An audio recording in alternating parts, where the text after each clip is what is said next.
Cassie. I'm so happy to be here with you. Hey, Cindy, thanks for having me. Same. Why don't you tell us a bit about yourself? Yeah, so my name's Cassie Alfheim. I live in Milwaukee, Wisconsin with my husband Seth and my 3-year-old daughter Charlotte. We are a one and done family, so that's it. Perfect little pod for us. I work remotely from home full time. For work, I do affirmative action, equal employment opportunity, compliance consulting. So really what that means is I'm just helping companies play by the rules that they engage with the federal government when they sign a contract with the government. Um, Day to day, I'm involved in high stakes audits and particularly challenging situations, analyses, and negotiations.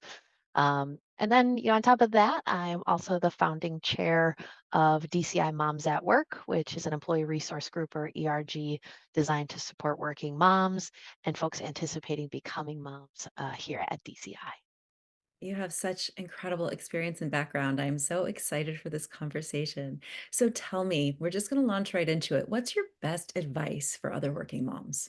So the advice that I think about day to day and I would give other working moms is not to necessarily compartmentalize, but to be really conscious in being in work mode and mom mode.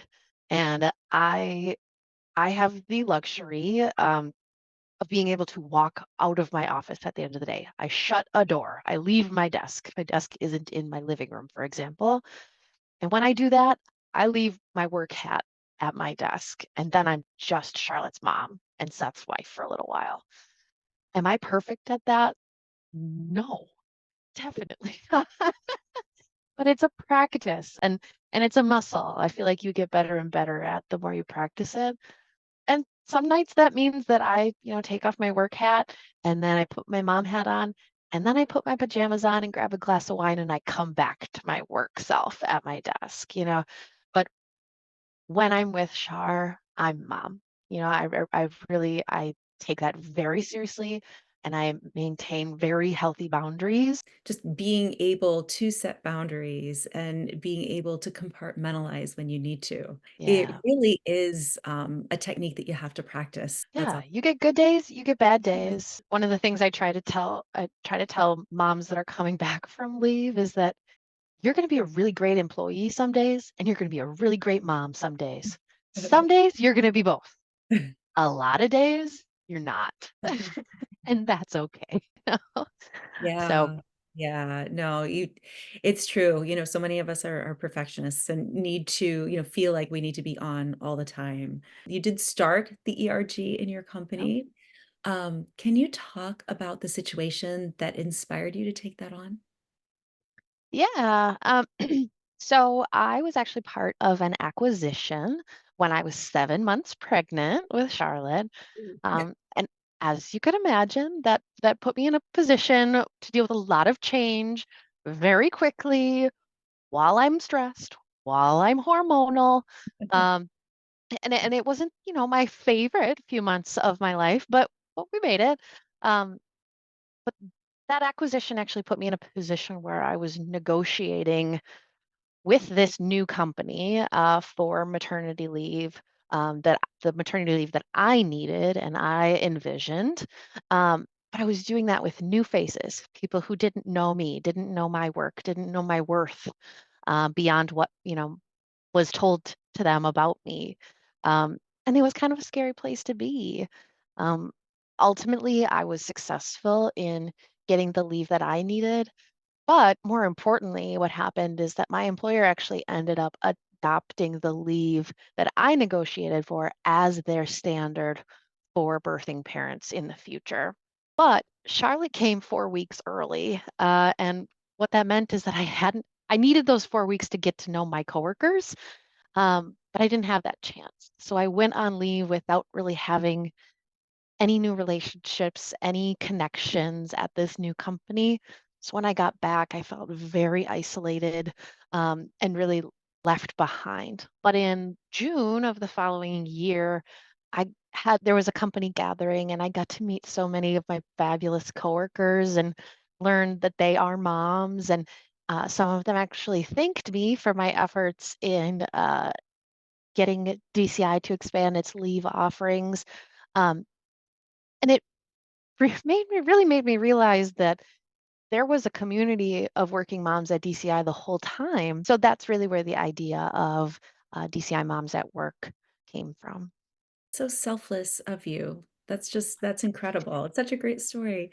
So tell us about the program that you built and Yeah. which elements you think have been the most impactful. DCI Moms at Work's mission is to provide a safe, respectful space and network for working moms and those anticipating becoming moms, where we listen, share, and collaborate on working mom challenges. Um, we do a ton of things, um, but there are a couple key items that I think have really made a difference in not only the lives of employees that have used those programs, but also the company as a whole and impacting the company's culture. Um, One of my favorites is the Moms at Work Buddy program. Like many companies, DCI was struggling with moms going out on leave and then choosing to stay at home or going to another employer that had more flexibility in their employment setups. And that's a struggle for any company to deal with. A lot of companies are dealing with that. One thing the Buddy program is designed to do is it has a designated ally for all moms returning from leave. And the mom is given a list of potential buddies that they consider based on personal and professional um, values.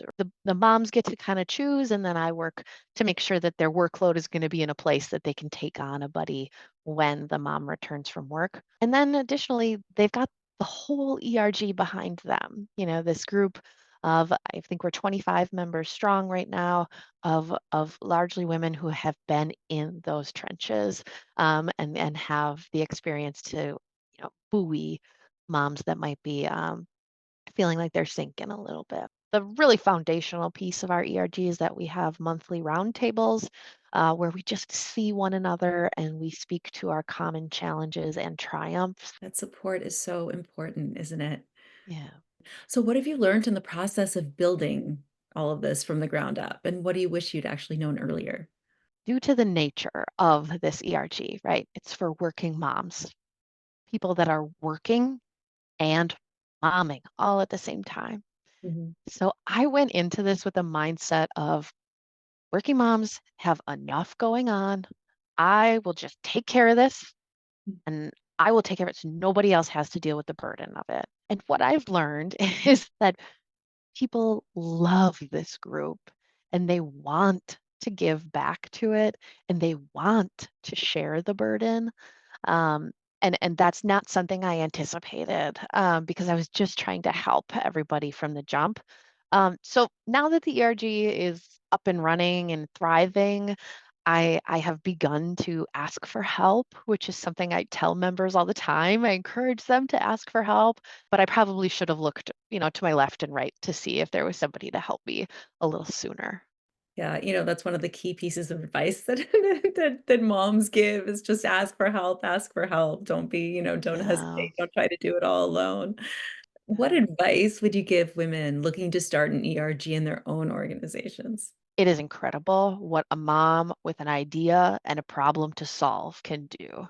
And when it comes to uniting moms and getting people together and giving them an outlet, the goal is just to get started. I think advice would be get started however you can. If your organization doesn't have ERGs and doesn't seem quite ready for that, maybe you set up, a private Teams or Slack channel where just, moms by word of mouth invite each other to this group and you set up, resource pages where you share your favorite books, where you just share family pictures because as embarrassing as it is to share all these pictures of your kids, other moms want to see them. So yeah, just get started however you can, um, and try to just build community through word of mouth would be my advice. That's great. So what would you tell the corporate leadership working with ERGs? I mean, sometimes things aren't so harmonious from what I understand. What do you want them to know? I speak to senior leaders frequently, and I think oftentimes what you need to do is speak directly, speak efficiently, and help them connect what you're saying with the bottom line, right? I would encourage you to take that framework of considering the bottom line and translating that into the business pitch, really, and to managers and executives and leaders directly. I would remind them that HR shouldn't really be the only ones acknowledging the time and effort and care that goes into developing an ERG and managing an ERG.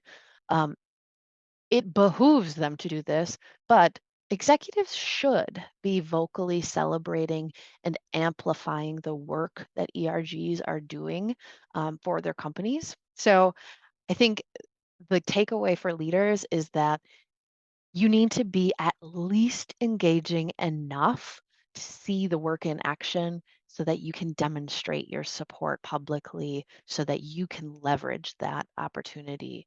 Fabulous. Fabulous. And again, so wise. I loved chatting with you and thank you so much for sharing your experience and your knowledge with us. Oh, thank you, Cindy. It's been a pleasure.